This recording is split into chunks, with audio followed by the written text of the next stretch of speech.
Berarti besok saya tukasi aja Epin buat ngitung jarak rumah ke sekolah pakai penggaris 30 cm. Kecil kan ada. Iya, 7 nih. 7. 2 nggak sih? Ya berapa lah nanti gampang. Kamu tinggal di map kan ya, saking gampangnya. Tetapi saya sering ya menanyakan sesuatu. Saya kan guru matematika ya. Saya kan guru matematika. Saya pengen kadang nggak ngetes sebenarnya. Saya cuma pengen ngobrol dengan kalian itu tentang kamu dari rumah ke sekolah itu jaraknya berapa. Dan kebanyakan bingung, kayak kamu itu. Mungkin ya nggak terlalu penting lah ya, ngapain saya ngitung jarak kayak gitu. Tapi padahal ya kamu harus tahu gitu. Buat perkiraan. Wes waktu tempuhnya berapa kamu kalau naik motor ke sini? 10 menit. 10 menit sampai. Berarti kamu nggak jarang berangkat kasih turun gunung ya? Kamu turun gunung ya langsung gokong marah. Loh, kamu malah keliten kan ya? Tapi nggak masuk gunung, Pak. Oh, masuk gunung. Pembelaan aja barangkali ya Esa. Oke, kalau saya kan kalau kesini 10 km lah, isinya jalur macet semua itu di kota. 20 sampai 30 menit saya harus berangkat kasih kalau kesini. Itu karena ya nggak jauh-jauh banget. Kenapa saya kalau jauh itu saya pengen ngobrol ini ternyata nggak terlalu jauh kamu ya. Saya tahu kemarin kamu ngomong ke Niten ya, usahaku penelitian yang di ujung gitu. Sekarang kan zamannya zonasi ya, memang saya yakin nggak banyak lah yang rumahnya jauh-jauh gitu. Cuma dulu ya hanya cerita aja. Dulu itu sebelum ada zamannya zonasi itu, sini itu banyak banget yang jauh-jauh itu. Aisyah gitu. Saya di sebuah angkatan itu bahkan mengenal ada 2 orang namanya sama, namanya Kiki itu. Dia itu dari Rawalo. Saya asli Rawalo, kebetulan Rawalo. Kalau Rawalo ke sini kan jaraknya kurang lebih 25 km, 45 menit naik motor kalau dia cewek. Tapi ya itu semangat aja. Berangkat ke sekolah, nggak boleh telat, kayak gitu. Bahkan waktu itu karena mengikuti tambahan belajar di SSN saya, setiap Sabtu itu Sabtu pagi mereka berdua, kebetulan yang satu IPA satu IPS jadi kelasnya berbeda, sama jaraknya ke rumah saya ya 45 menit juga, 25 km. Semangat sekali. Saya pikir Epin rumahnya jauh, kalau Aisyah sih jalan besamen dan ya. Enggak juga sih untuk saya. Ya. Oke. Nah, mungkin ada yang terlupa lah. Nah sekarang setelah bahas cinta, saya pengen bahas tentang cinta. Yang ditunggu-tunggu penonton ini tentang cinta. Ditunggu penonton.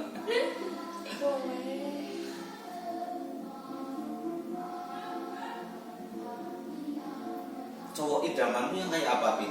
3 kata aja yang mewakili. Contohnya baik, cerdas, kaya. Bisa 3 kata. Disiapin Aisyah jawabannya. Apa, Pi? Yang keras. Baik, taat agama, sama orang yang udah mempersiapkan masa depan. Oke. Berapa kata ya tadi ya? Ya, mungkin tidak bisa diwakili dengan 3 kata. Ya. Aisyah bisa diwakili dengan 3 kata. Seagama sudah pasti. 1 kata ya. Terus bijaksana. Bijaksana. 2 kata. Perhatian. Yang utama lah, kan banyak kriteria itu mungkin sampai 10, tapi mungkin sampai 217 ya gitu. Misalnya 3 yang utama tadi udah dijawab. Nah, buat ibu-ibu yang sedang cari calon mantu ini silakan bisa dihubungi Epin dan Aisyah. 10 tahun ke depan ya.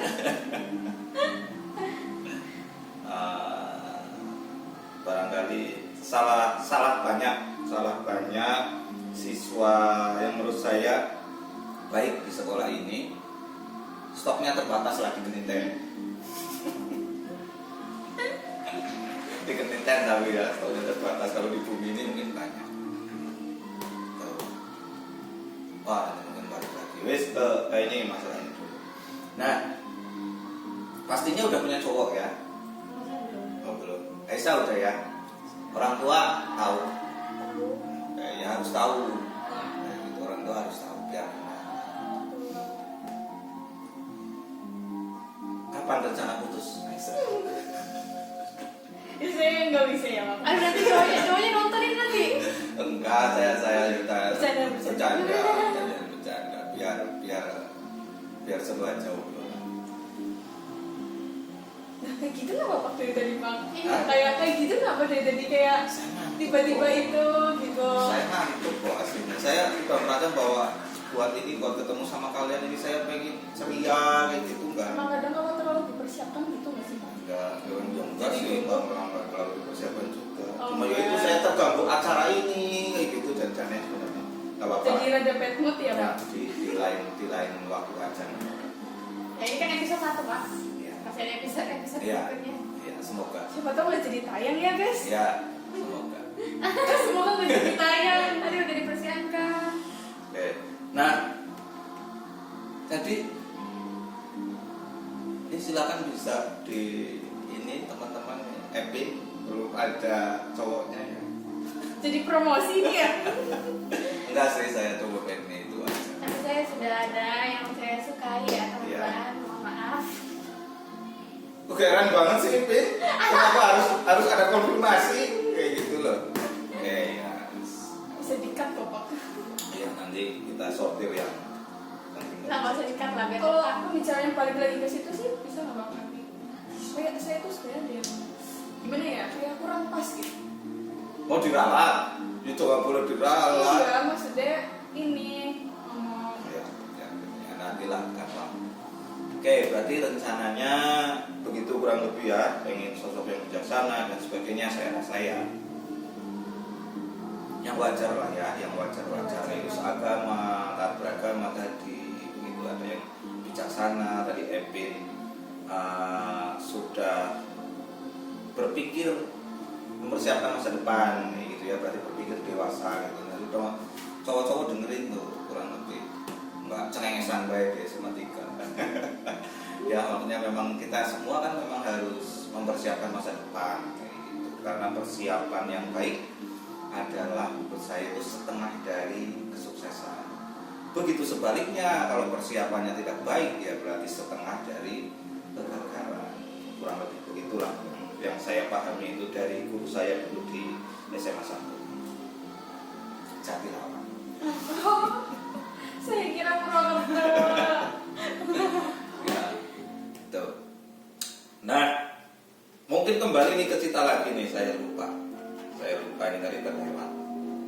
Nah, perlu saya ceritakan ini, Epin ini termasuk salah banyak lah ya, termasuk Aisyah juga barangkali siswa berprestasi di sekolah ini. Jadi peringkat 1 ya, paralel dapat nggak tahu ya, IPS. Yang satunya siapa sih, Maria ya? Aisyah 10 besar. Dan saya udah tanya ke Epin ngobrol sedikit itu katanya dari kecil. Dari TK, dari SD. Saya rasa ya Aisyah sama juga lah ya kurang lebih ya. Ya kalau boleh saya cerita sedikit itu saya dulu SD-nya itu 5 besar, sempat 3 besar, SMP 5 besar, SMA-nya jangan ditiru, akan saya ceritakan di hari Senin. Gak pernah dapat ranking sama sekali. Lebih lengkapnya nanti di hari Senin. Nah jadi kalau ada orang seperti Epin, barangkali seperti Aisyah itu dengan prestasinya masing-masing, saya yakin Aisyah juga punya potensi yang lebih dari Epin. Setiap orang kan punya kelebihan kekurangan masing-masing. Cuma saya menyoroti yang selalu ranking 1 terus begitu. Kalau kamu besok-besok nggak ranking 1, gimana Pin? Pastinya udah kecewa sih dan bisa sendiri. Terus sejauh ini kamu harus kayak gitu.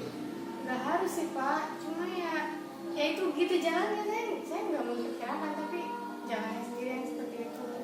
Mungkin gara-gara dia sudah terbiasa di peringkat yang atas. Kalau gimana sih ya Pak, orang kalau misal dia sudah terbiasa untuk mendapatkan suatu tingkatan yang tertinggi, kalau misal turun satu pun dia pasti bakal kecewa atau mungkin bisa aja sampai depresi kan ada.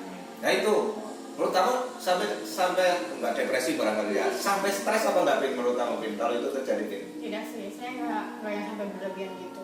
Berarti kamu bukan orang yang berambisi saya harus ranking 1. Enggak. Serius?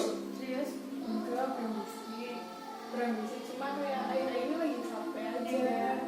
Saya lagi capek aja ya. Sebenarnya nggak ada tuntutan, cuma gara-gara itu karena sudah terbiasa gitu.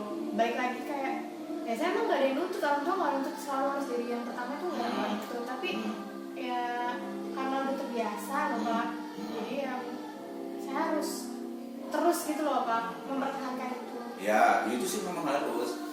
Kalau saya berpikirnya gini soalnya, Ben, saya kan, ya saya berbeda kan ya. Saya berbeda, setiap orang berbeda-beda pemikiran. Saya itu bukan tidak suka ya, tapi tidak cocok dengan orang yang cita-citanya itu selalu pengen jadi pemenang. Nah, ya jadi juara 1, juara 2, juara 3. Saya itu nggak cocok loh sama orang-orang yang begitu, kayak gitu, termasuk ya untuk diri saya sendiri. Tapi saya terlalu santaian, kayak gitu. Padahal sebenarnya saya banyak potensinya, meskipun banyak kekurangannya. Cuma saya nggak suka itu, misalnya ikut lomba terus jadi pemenang, itu saya nggak suka. Saya pribadi itu saya nggak suka. Dan saya pengen mengajarkan ya, memang seseorang memang harus kompetitif. Kamu memang kalau Aisyah ada kesempatan ikut, misalnya punya masak ya memang ikut lomba masak kayak gitu. Epin ya juga apa potensinya ikut lomba, memang nggak masalah kayak itu. Anak saya juga saya dorong untuk berprestasi lah, nggak itu ikut lomba. Menurut saya dengan ikut lomba saja udah berprestasi kayak gitu, dibandingkan yang nggak ikut lomba kayak gitu kan, otomatis nggak punya partisipasi sama sekali kayak gitu. Nah, saya senang dengarnya, semoga dari hati ya, Epin mengatakan bahwa enggak kok saya udah harus ranking 1 kayak gitu. Akhirnya seandainya saya nggak ranking 1 atau jadi pemenang, nggak jadi pemenang pun saya bisa mengikhlaskan itu kayak gitu. Karena Aisyah, Epin itu hidup memang harus begitu, serius. Kalau kamu terlalu mentargetkan banget hidupmu itu, kamu akan banyak sekali mengalami kekecewaan-kekecewaan. Dan tidak semua orang bisa bangkit dari kekecewaan. Makanya tadi sampai ngomong bahwa kalau saya memahami lah ya, kalau nggak tercapai impiannya ya cukup kecewa, stres sebentar ya nggak masalah. Tapi jangan sampai itu kalimat yang depresi itu. Kalau saya udah ngomong sudah ngobrol depresi itu, menurut saya kok sampai misalnya berbulan-bulan dan sebagainya, atau bahkan sampai masuk rumah sakit lah ibaratnya, nggak harus rumah sakit jiwa, mungkin psikiater, kayaknya kok. Tapi beneran ada loh Pak. Ya ada, makanya saya pengen mengajarkan kalian jangan sampai lah kalian ke arah situ kayak gitu, ke arah situ. Nah, Nek Aisyah mungkin enggak lah ya, dengan karena sudah terbiasa, mohon maaf ya, tidak peringkat 1. Tapi kalau Epin mungkin kalau dari bayi barangkali lahir langsung dapat peringkat 1, sampai SMA nanti peringkat 1. Anak 1 kayak gitu. Semoga menjadi satu-satunya nanti. Iya, buat suaminya kan ya.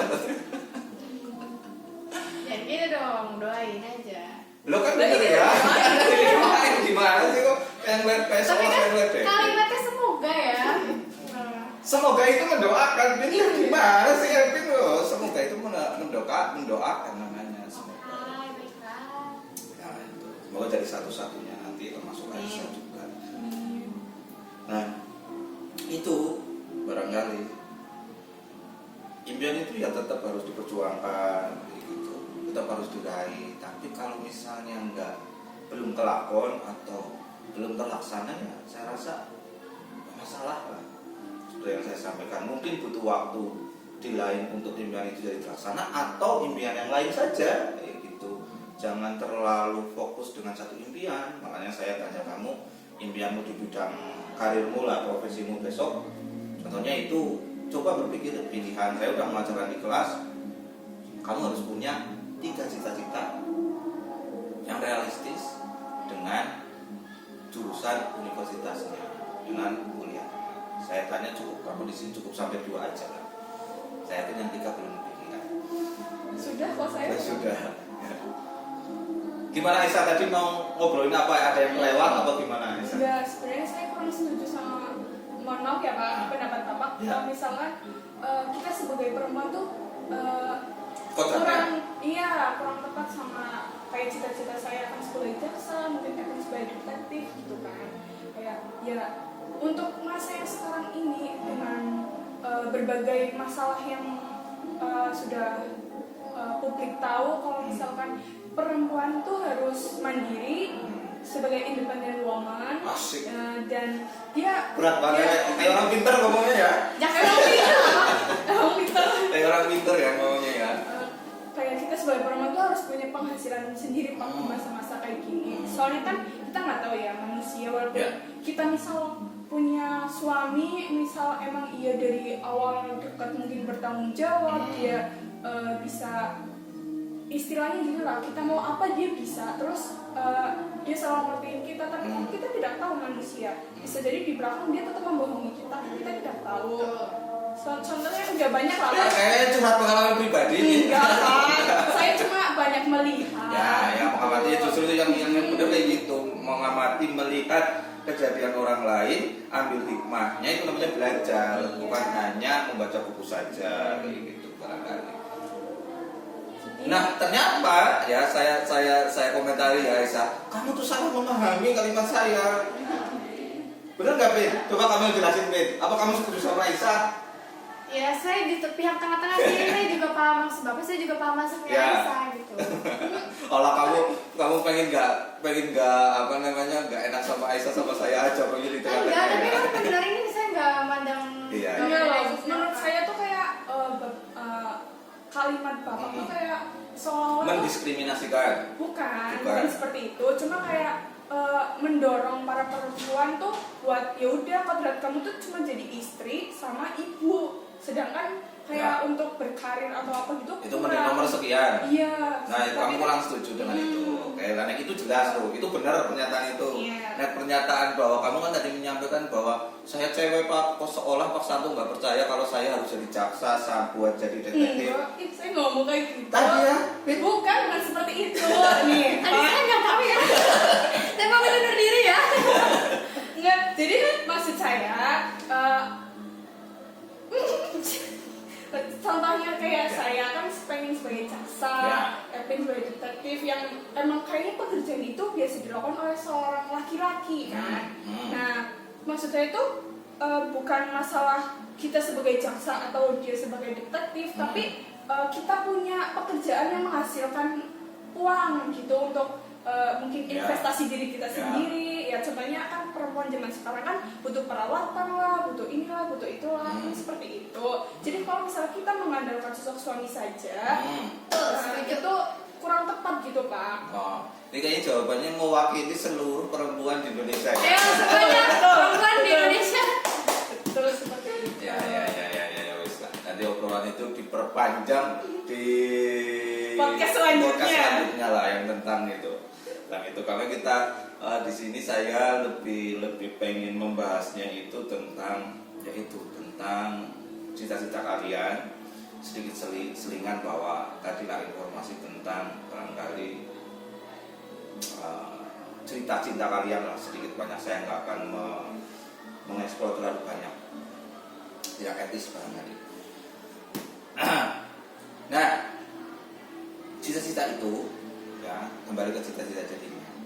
Menurut kalian apa yang sudah kalian lakukan dan perjuangkan? Coba diceritain. Kamu dulu, Pin. Buat jadi detektif di universitas. Saya yang pertama aja lah. Kamu udah ngapain? Saya pengen tanya. Ya belum ngapa-ngapain, baru mempersiapkan doang. Ya mempersiapkan udah nyata, insya Allah ya lulus SMA ya, kalau terima ya langsung kita UI, kalau misalnya nggak terima ya berarti emang belum rezeki. Tapi nanti bisa aja di luar dari itu ada yang bisa Allah lebih kasihkan yang lebih baik untuk kita gitu. Jadi kayak ya udahlah, saya ngikutin alurnya tapi saya juga berusaha gitu. Aisyah. Kalau saya pribadi, kalau untuk jaksa ya, jaksa atau yang ini aja yang utama aja. Di bidang hukum jaksa itu apa yang udah kamu persiapkan? Kalau misalnya persiapkan tuh nggak mesti yang tentang kita harus mengikuti kompetisi perdebatan atau apa gitu kan Pak. Ya, tapi saya tuh pada dasarnya suka sama untuk berdiskusi tentang kelihatan kok kabarnya ya. mungkin ada kasus-kasus apa gitu. Saya suka ini emang sebenarnya gimana sih, alurnya gimana, kronologinya gimana, seperti itu kan. Terus kita sebagai orang yang melihat kasus-kasus itu, maksudnya yang benar tuh yang mana, terus sebaiknya tuh bagaimana untuk pelaku atau korban gitu. Terus saya juga suka begitulah ya Pak, suka tentang kayak gitu. Terus saya juga suka sama obrolan orang yang lebih dewasa, maksudnya bukannya ke arah situ, maksudnya kayak ngobrol sama orang yang lebih dewasa itu kayak bikin pemikiran kita tambah terbuka gitu. Terus mungkin kita dapat kata-kata baru atau kita dapat ilmu baru gitu. Terus kamu ngobrol sama saya seneng banget ya kayak gitu. Iya, sebenarnya sama saya sering ngobrol, berdiskusi gitu sama kakak saya, sama ibu saya, sama bapak saya. Apalagi bapak saya kan yang kayak emang menjurus ke situ. Jadi ya paling persiapan saya tuh saya ngandelin bakat saya aja sih Pak. Kayak saya suka di bidang hukum karena kayak gini, dan keinginan saya tuh bakat saya ini pengen lebih ditingkatkan lagi gitu. Dan saya dengan maksudnya kalau misal kita dapat status kayak sebagai pengacara atau jasa kan, orang-orang jadi pada kayak percaya gitu sama kita gitu kan. Jadi ya istilahnya kita dapat suara dari orang-orang kalau kita tuh speak up gitu. Seperti itu. Kayak orang cerdas banget lah ya. Oke, maksudnya gini, sebenarnya saya tanya ini justru syukur nih kamu sudah bisa jawab dengan baik. Kalau enggak pun itu adalah PR-nya kalian buat kamu berpikir, Pin, Aisyah, setelah kamu punya impian itu, apa selanjutnya yang harus kamu lakukan? Saya yakin udah ada, saya yakin kamu di sekolah udah belajar dengan sebaik-baiknya. Ya kayak itu kan menurut saya itu adalah sesuatu yang standar ya. Di sekolah belajar sebaik-baiknya itu sesuatu yang standar.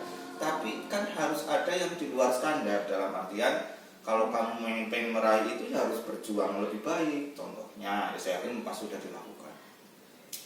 Kamu pengen di UI, kalau unsur kamu bisa survei langsung lah ya. Atau unsur misalnya. Kalau Epin pengen di UI, suatu ketika kamu ada momen ke Jakarta, ya kamu main ke kampusnya. Itu loh. Saya kan emang asli sana Pak. Pas di sana. Iya. Ya. Nah, kalau misalnya belum sempat ke sana, ya mungkin lihat di YouTube lah kayak gitu, pelajari ada jurusan apa aja di sana kayak gitu, termasuk di Unsud ya Aisyah, kamu ada jurusan apa aja di sana, kamu pelajari itu, persiapan itu.